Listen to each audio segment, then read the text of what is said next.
لابادي المتتبعين ديالي داخل المغرب وخارج المغرب من طنجة حتى للقويرة، وتحياتي للناس الناظر داخل المغرب وخارج المغرب.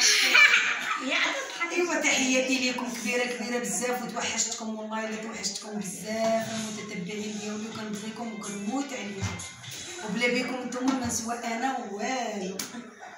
تحياتي كبيره بزاف لليلى شامي، واحد السيده مسكينه راه متبعاني حتى هي في القناه وكدير لي كومونتير.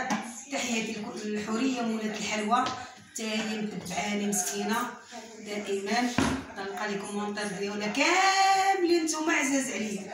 واحد الوليدات توأم صغار حتى هما عندهم قناتهم، ايمن والاخر مشات لي سميتو حتى هما يا متبعين في القناه، من سيد سليمان بوهم محامي هما متبعين على القناه.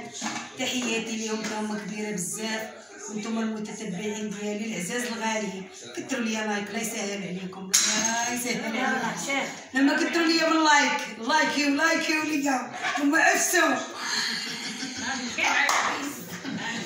ايوا انتم المجموعه الزينه ديالي، ها انتم هاكي تبارك الله صافا قطاو الارض.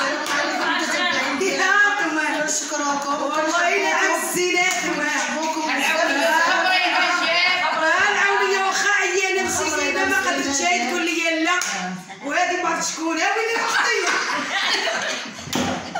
انا راه محشيه لي وسط الناس يا ويلي اختي اليوم جابني حوايجي كلهم شد وجابت لي واحد الشنطه عقلت تسحب الصايب، جابت لي واحد الشنطه عامره وتقولي غادي للناظور، وقال لي جميع حوايجي كل ما جمعت كلشي انا واش بعت الكبير الصغير هذيك جايه ما ديش هنا.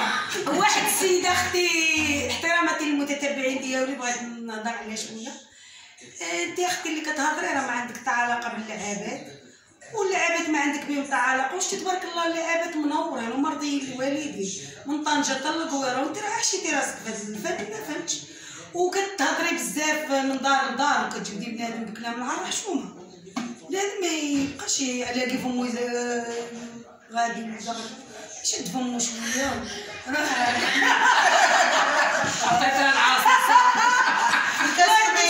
وانا ما كنبغيش نهضر، حتى نحترم اليوتيوبرز وكنحترم المتتبعين ديالي والمشاهدين ديالي، ما كنبغيش نهضر. هاد الهضره راه قلتها وسمعت